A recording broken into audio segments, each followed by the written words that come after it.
حضرت مجدد الفسانی رحمۃ اللہ علیہ فرماتے ہیں کہ میں جب بھی فاتحہ دیتا تھا تو کسی وجہ سے فاتحہ میں ماں عائشہ کا نام بھول جاتا تھا. یہ کون کہہ رہا ہے؟ مجدد الفسانی، آج سے 450 سال پہلے کے بزرگ ہیں.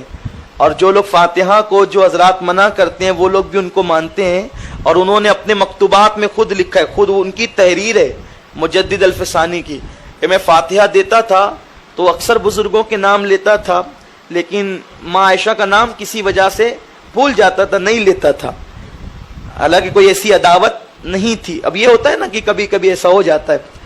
تو ایک دن میرے خواب میں حضور تشریف لائے، ایک دن میں نے فاتحہ دی اور شیرنی تقسیم کی تو حضور تشریف لائے، اور آقا علیہ السلام نے جو ہے وہ چہرہ پھیر لیا مجھ سے. میں نے سوچا حضور ناراض کیوں ہیں؟ حضور ناراض ہے تو دنیا اور آخرت ہی برباد ہے، حضور ناراض کیوں ہیں؟ تو میں نے سلام کیا تو دوسری طرف چہرہ پھیرا. میں نے عرض کیا حضور جان ایمان ناراض کیوں ہیں؟ حضور مجھے بتا دیں. تو آقا نے فرمایا کہ میں عائشہ کے حجرے میں ہوں اور تم مجھے کھانا بھیجتے ہو تو میں عائشہ کے حجرے میں کھاتا ہوں، تم عائشہ کا نام نہیں لیتے. تو میری آنکھ کھلی، تو تب سے میں نے عہد کر لیا کہ جب بھی فاتحہ پڑھوں گا تو اب صرف ماں عائشہ کا نام نہیں بلکہ تمام ازواج مطہرات کا نام لیا کروں گا.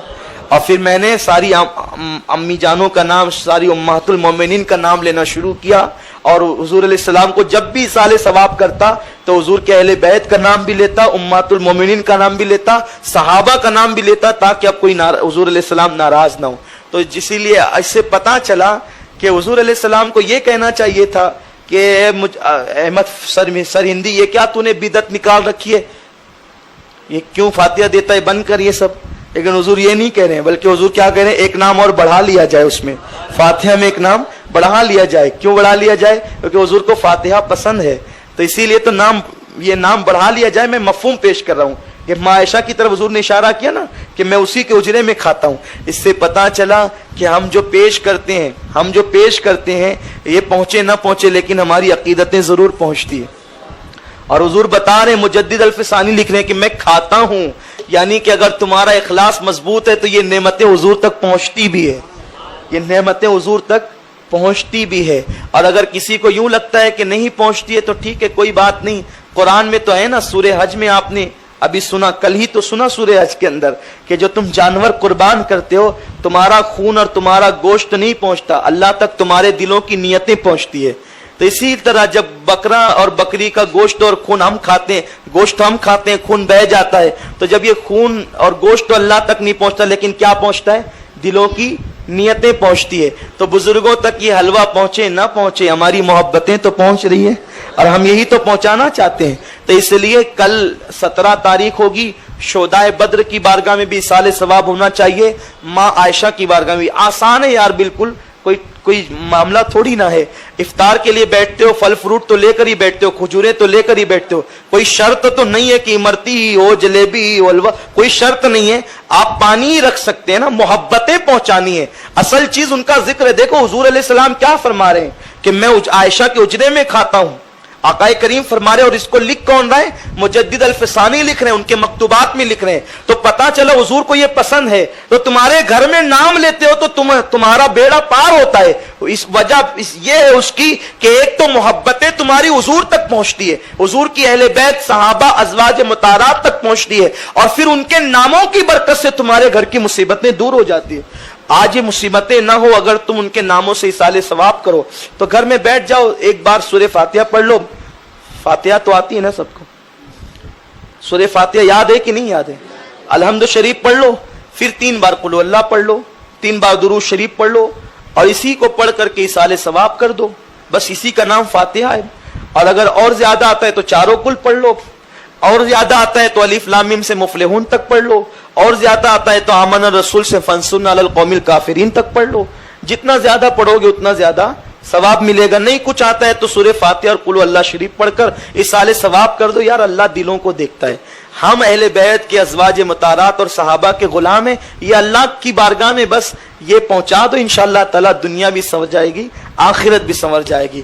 تو آج ہم وہ شہدائے بدر جنہوں نے تن من دھن کی قربانی دی، وہ غازیان بدر، شرکائے بدر، ان کی بارگاہ میں بھی ان کو بھی یاد کر لیں. ایک بار سورہ فاتحہ اور 3 بار قل اللہ شریف پڑھ کر ان کی بارگاہ میں ایصال ثواب کر دیں، اور دل میں جو جائز تمنا ہے وہ بھی پیش کریں۔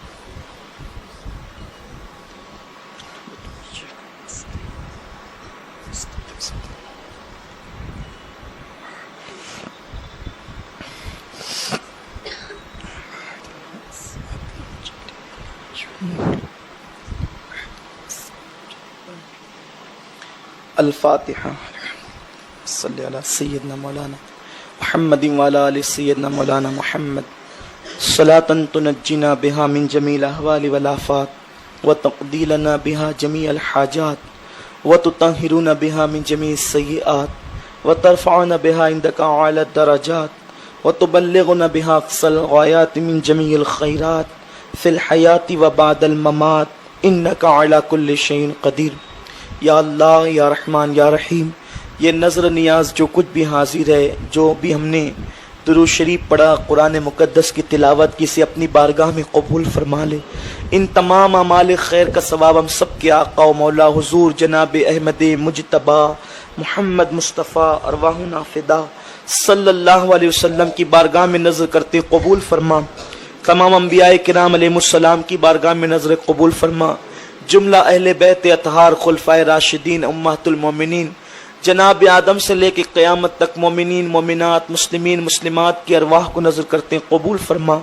بالخصوص میرے مولا اس کا ثواب جملہ امہات المومنین، خاص طور پر ام المومنین ماں عائشہ صدیقہ رضی اللہ تعالی عنہا کی بارگاہ میں نظر قبول فرما۔ سیدہ فاطمہ سلام اللہ علیہا، سیدنا امام حسن امام حسین اور جملہ اہل بیت اطہار اور کل مومنین مومنات کی بارگاہ میں نظر قبول فرما۔ یا اللہ ان آقایان نعمت کے صدقہ و طفیل میں، اور خاص طور پر شہدائے بدر اور شرکائے بدر کی بارگاہ میں نظر قبول فرما۔ ان سب کے صدقہ و طفیل میرے کریم ہم سب کی تمام جائز تمنائیں پوری فرما۔ یا اللہ تو ہمارے دلوں کی مرادوں کو جانتا ہے پروردگار، ہم نے جو مانگا وہ بھی دے دے، جو نہ مانگ سکے وہ بھی تیری شان کے لائق عطا فرما دے۔ یا اللہ ہماری اس محفل کو قبول فرما لے، یا اللہ اس کی برکتوں سے ہمیں مالا مال فرما دے۔ یا اللہ ہم سب کو علم نافع عطا فرما، ایمان کامل عطا فرما، یقین کامل عطا فرما۔ میرے مولا بڑی بڑی بیماریوں سے بچا، جو بیمار ہیں انہیں شفا عطا فرما، جو مقروض ہیں انہیں بار قرض سے نجات عطا فرما، جن بیٹیوں کو رشتے نے ان کے لیے اچھے رشتوں کا انتظام فرما دے۔ یا اللہ جو بے اولاد ہیں ان کو نیک صالح اولاد عطا فرما، اولاد والوں کی اولاد کو نیک بنا دے۔ یا اللہ جو پریشان حال ہے سب کی پریشانیوں کو دور فرما دے۔ یا اللہ جہاں جہاں بارش کی ضرورت ہے وہاں رحمت والی بارش کا نزول فرما۔ یا اللہ برکت والی بارش نازل فرما۔ ام المومنین ماں عائشہ کا صدقہ، شہدائے بدر کا صدقہ، شہدائے احد کا صدقہ، شہدائے کربلا کا صدقہ، شرکائے او بدر و احد کا صدقہ، میرے مولا باران رحمت کا نزول فرما، رحمت والی برسات نازل فرما۔ یا اللہ تو کریم و رحیم ہے، سنی دعوت اسلامی کے جتنے منصوبے سب کو خیر کے ساتھ پائے تکمیل تک پہنچا دے۔ یا اللہ ایمان پہ ثابت قدمی عطا فرما، ایمان پر مدینہ منورہ میں شہادت کی موت عطا فرما۔ یا اللہ ہم سب پر کرم کی نظر فرما دے، ہم سب پر نگاہ عنایت فرما دے، ہماری بگڑی کو بنا دے، ہمارے سوئے مقدر کو بیدار کر دے۔ یا اللہ جن جن لوگوں نے جس جس دعا کی گزارش کی ہے اے اللہ ان سب کی مرادیں قبول فرما لے۔ یا اللہ تو کریم و رحیم ہے، تو دعاؤں کا سننے والا ہے، اے اللہ سب کی فریاد کو سن لے۔ میرے مولا اس وقت تیرے حبیب کی امت پریشان ہے، مولا اس پریشان امت کی مدد فرما۔ یا اللہ یہ تیرے حبیب کی وہی امت ہے مولا جس کے لیے تیرے حبیب پوری پوری رات رویا کرتے تھے، آہو فغاں کرتے تھے۔ مولا فلسطین کا مسلمان پریشان ہے، عراق کا مسلمان پریشان ہے، پوری دنیا کا مسلمان پریشان ہے۔ مولا مسلمانوں کی مدد فرما۔ یا اللہ مسلمانوں کی مشکلوں کو حل فرما دے، آسانیاں پیدا فرما دے۔ یا رب بالمصطفیٰ بلغ مقاصدنا، یا رب بالمصطفیٰ بلغ مقاصدنا، یا رب بالمصطفیٰ بلغ مقاصدنا واغفر لنا ما مضى یا واسع الکرم۔ یا اللہ ماہ رمضان شریف کی برکتوں سے ہم سب کو مالا مال فرما دے۔ یا اللہ ہماری یہ مسجد کا تعمیری کام جاری ہے مولا، اس کے لیے غیب سے آسانیاں پیدا فرما دے۔ یا اللہ مشکلوں کو آسان کر دے، شب قدر عطا فرما، بار بار ہماری زندگی میں ماہ رمضان شریف عطا فرما۔ ان اللہ و ملائکتہ یصلون علی النبی یا ایھا الذین آمنوا صلوا علیہ وسلموا تسلیما اللہم صل علی سیدنا و مولانا محمد معدن الجود والکرم وعلی آلہ واصحابہ وبارک وسلم صلاۃ و سلام علیک یا جد الحسن والحسین وافوض امری الی اللہ ان اللہ بصیر بالعباد برحمتک یا ارحم الراحمین۔ رسالت کے پروانوں ہر سنیچر کو بعد نماز عشاء سنی دعوت اسلامی کے عالمی مرکز اسماعیل حبیب مسجد میں سنی اجتماع ہوتا ہے، آپ حضرات پابندی کے ساتھ اس میں شرکت فرمائیں۔ سنی دعوت اسلامی کی ویب سائٹ sunnidawatisllami.net پر وزٹ کریں اور بہت ساری دینی معلومات حاصل کریں۔